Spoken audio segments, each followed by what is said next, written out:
जय श्री राम। नए साल की आप लोग को हार्दिक शुभकामनाएं।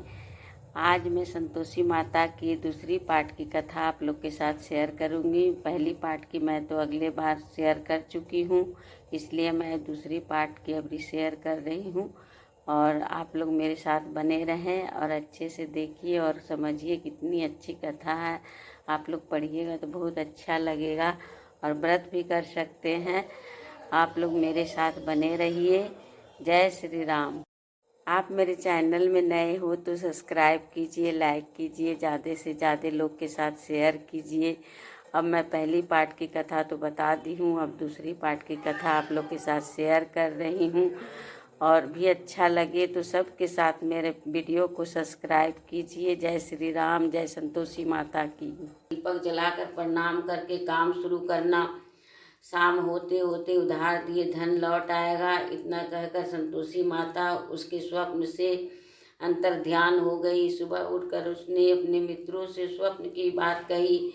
वे सब उसका मजाक उड़ाने लगे, लेकिन उसका मन नहीं माना। उसने संतोषी माता पर पूरा विश्वास करके मंदिर में जाकर घी का दीपक जलाया। दुकान पर भी दीपक जलाकर संतोषी माता का स्मरण करके काम शुरू किया। उस दिन संतोषी माता की अनुकंपा से सचमुच चमत्कार हो गया। उधार सामान ले गए लोग जल्दी जल्दी रुपया लौटाने आने लगे। सब लगे, देखते ही देखते रुपयों का ढेर लग गया। शाम तक सारा धन लौट आया, दुकान का सारा सामान भी हाथों हाथ बिक गया। तब संतोषी माता को नमस्कार करके वह अपने घर लौटने की तैयारी करने लगा। उधर साथ में बेटी की पत्नी प्रतिदिन की तरह जंगल से लकड़ियां काट कर घर की ओर लौट रही थी। लकड़ियों का बोझ अधिक होने के कारण उसने मंदिर के पास गट्ठर उतार कर मंदिर के चबूतरे पर बैठकर थोड़ा सा विश्राम किया। तभी उसे दूर से धूल उड़ती दिखाई दी। उसने संतोषी माता से पूछा, हे माता, आज यह धूल कैसी उड़ रही है? माँ ने प्रसन्न होते हुए कहा, आज तुझे तेरी पूजा का फल मिलेगा। तेरा पति परदेश से घर लौट रहा है, यह धूल उसके लौटने से उड़ रही है। अब तू इन लकड़ियों के 3 हिस्से कर, एक हिस्सा नदी के किनारे रख, दूसरा हिस्सा मंदिर पर रख दे और तीसरे हिस्से को सिर पर रखकर घर ले जा। तेरा पति लकड़ियां देखकर रुकेगा, लकड़ियां जलाकर भोजन बनाकर खाएगा और फिर घर जाएगा। तू घर पहुंचकर लकड़ियों का गट्ठर आंगन में डालकर कहना, सासू जी लकड़ियों का गट्ठर ले आई हूँ, चोकर की रोटियां और नारियल की कटोरी में पानी दे दो। फिर पूछना, आज घर में कौन मेहमान आया है? संतोषी माता की बातें सुनकर वह खुश होती हुई घर की ओर चल पड़ी। कुछ देर बाद उसका पति वहां पहुंचा और लकड़ियों का ढेर देखकर उसने भोजन बनाकर खाया। फिर कुछ देर विश्राम करके घर पहुंचा। उधर बहू ने लकड़ियों का गट्ठर जमीन पर डालते हुए जोर से आवाज लगाई, सासू जी लकड़ियां ले लो, चोकर की रोटियां दे दो, नारियल की कटोरी में पानी दे दो। आज घर में कौन मेहमान आया है? यह सुनकर उसकी बुढ़िया सास बोली, बहू ऐसा क्यों कहती हो? तेरा पति ही तो परदेश से आया है। नहा धोकर मीठी खीर खा, नए कपड़े पहनकर पति के पास बैठ। उसके पति ने कमरे की खिड़की से सब कुछ देखा और सुना। उसने कमरे से बाहर आकर भिखारी की तरह खड़ी अपनी पत्नी को देखकर कहा, माँ, यह औरत कौन है? माँ ने कहा, बेटे, यह तेरी बहू है। जब से तू परदेश गया है तभी से इसने ऐसा हाल बना रखा है। सारा दिन गांव में ऐसे ही जानवरों की तरह घूमती फिरती है, घर का कोई काम नहीं करती और नारियल की कटोरी में पानी मांग रही है। सातवां बेटा गंभीर होकर बोला, माँ, मैंने इसकी सारी बातें स्वयं अपने कानों से सुनी है। मुझे बराबर वाले दूसरे घर की ताली दे दो, मैं उसी घर में रहूँगा। बुढ़िया माँ ने उस बेटे को दूसरे घर की ताली दे दी। वह अपनी पत्नी के साथ उस घर में आनंद से रहने लगा। उसके पास धन की कोई कमी न थी। उसने घर को महल जैसा सुंदर बना दिया। अगले शुक्रवार को उसकी पत्नी ने कहा, प्राणनाथ, मैं संतोषी माता का व्रत करती हूँ। संतोषी माता के अनुकंपा से ही मेरे सब काम पूरे हुए हैं। अब मैं व्रत का उद्यापन करना चाहती हूँ। पति ने कहा, अवश्य उद्यापन करो, मैं उद्यापन के लिए सब सामान एकत्र करता हूँ। बहू ने अपनी जेठानियों के लड़कों को भोजन के लिए बुलाया। सभी जेठानियाँ उसकी धन संपत्ति और वैभव से ईर्ष्या करने लगी थी। जेठानियाँ ने अपने बच्चों को सिखा दिया कि तुम भोजन के समय खट्टी चीज़ें मांगना। वे नहीं चाहती थी कि उसका उद्यापन पूरा हो। संतोषी माता की पूजा के बाद जब बच्चों को भोजन के लिए कहा गया तो सब खटाई मांगने लगे। बहू ने कहा, खटाई किसी को नहीं मिलेगी। तब सभी बच्चे उससे पैसे मांगने लगे। बहू उनकी बुरी भावना के बारे में कुछ नहीं जानती थी।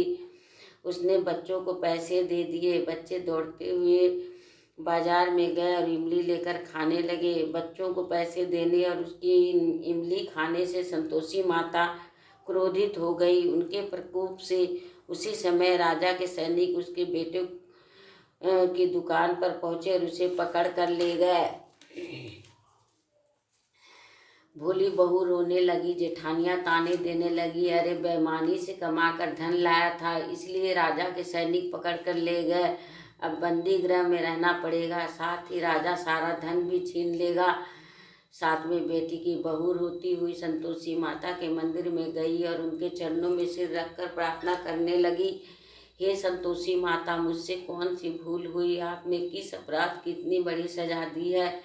संतोषी माता ने तुरंत प्रकट होकर कहा, बेटी, तूने उद्यापन में बच्चों को पैसे देकर बहुत बड़ी भूल की है। उन पैसों से बच्चों ने खटाई खाकर तेरे व्रत को नष्ट किया है। बहू रोते रोते बोली, माँ मुझे क्षमा कर दो, मैं बच्चों की बातों में यह सब भूल गई थी। अब मैं दोबारा उद्यापन करूँगी, अब कोई भूल नहीं करूँगी। संतोषी माता ने कहा, जब तू दोबारा विधिवत उद्यापन करेगी तो तेरी मनोकामना अवश्य पूरी होगी। मंदिर से घर लौटते हुए रास्ते में उसे उसका पति वापस आता हुआ मिल गया। बहू ने पूछा, राजा के सैनिक आपको क्यों पकड़ कर ले गए थे? वह हंसते हुए बोला, मैंने इतना धन कमाया था, उसका टैक्स नहीं दिया था, इसलिए राजा ने मुझे बुलाया था। अगले शुक्रवार को उद्यापन के लिए बहू ने लड़कों को भोजन के लिए बुलाया। उधर जेठानिया ने पुनः अपने लड़कों को भोजन में खटाई मांगने के लिए सिखा दिया। संतोषी माता की पूजा के बाद गुड़ और चने का प्रसाद बांटकर बहू ने स्वयं भी प्रसाद ग्रहण किया। बच्चों को जब भोजन के लिए बैठा और खीर पूड़ी हलवा खाने के लिए कहा तो वे बोले, हमें खीर हलवा अच्छा नहीं लगता, हमें तो खट्टी चीज़ें खाने को दो। बहू ने कहा, किसी को खट्टी चीज़ें खाने को नहीं मिलेगी और मैं तुम्हें पैसे भी नहीं दूंगी। खीर पूड़ी हलवा खाना है तो खाओ। बच्चे नहीं माने तो उसने बच्चों को भगाकर ब्राह्मणों के बच्चों को बुलाकर भोजन कराया।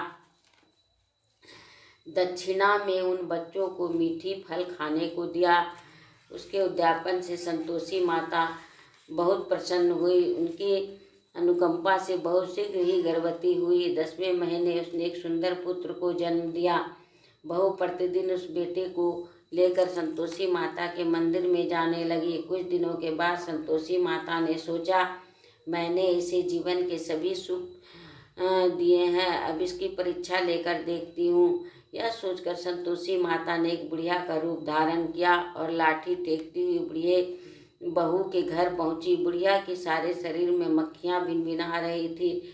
उसे देख सभी मुंह सिकोड़ने लगते थे। बुढ़िया ने जाकर दरवाज़ा खटखटाया तो बहू की सास ने दरवाज़ा खोला और उसे देखते ही जोर से चिल्लाई, अरे लड़कों, इस गंदी बुढ़िया को भगाओ, मुझे तो ये कोई चुड़ैल नज़र आती है, इसे भगाओ, नहीं तो यह किसी को खा जाएगी। लड़के उठकर भागे और उन्होंने अपने घर के दरवाजे और खिड़की बंद कर ली।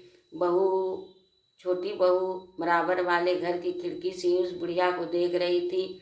उसने जल्दी से दरवाज़ा खोला और बुढ़िया के पाँव छूकर अपने घर में ले गई। सास ने उसे रोका तो बहू बोली, आज तो बहुत खुशी का दिन है, मेरी संतोषी माता मेरे घर आई है। छोटी बहू का बेटा दूध पीने के लिए रो रहा था। बहू ने उसे दूध भी नहीं पिलाया और संतोषी माता की सेवा में व्यस्त हो गई। बुढ़िया सास क्रोध से बहू को बुरा भला कहने लगी। बहू बोली, सासू माँ, आज मेरी संतोषी माता मेरे घर आई है, इनका व्रत करने से ही मेरे घर में इतनी खुशियाँ छाई है। इतना सुनते ही सब उस बुढ़िया के पास दौड़े हुए आए और उनके पाँव छूकर क्षमा मांगते हुए बोले, माँ हमें क्षमा कर दो, हमने आपको पहचानने में बहुत भूल की, हम आपके व्रत की विधि नहीं जानते। हे माता, अब हम भी आपका व्रत किया करेंगे। उन लोगों की प्रार्थना सुनकर बुढ़िया का रूप धारण किए संतोषी माता प्रसन्न हुई और उन्होंने संतोषी माता के व्रत की विधि बताई। बुढ़िया से व्रत की विधि जानकर संतोषी माता के व्रत करने से उन सब की मनोकामनाएं भी पूरी हुई। उनके घर में धन की वर्षा होने लगी। बुढ़िया के सभी बेटों का व्यवसाय खूब तेजी से चलने लगा। धन संपत्ति के भंडार भरने लगे। संतोषी माता के व्रत करने और व्रत कथा सुनकर गुड़ और चने का प्रसाद खाने वालों की सभी मंगल कामनाएं संतोषी माता पूरी करती है। व्यवसाय में दिन दूनी रात चौगुनी तरक्की होती है। निसंतान स्त्रियों को पुत्र की प्राप्ति होती है और संतोषी माता का विधिवत व्रत करने वाली कुंवारी कन्याओं को मनचाहा सुंदर और सुयोग वर मिलता है। बोलो संतोषी माता की जय।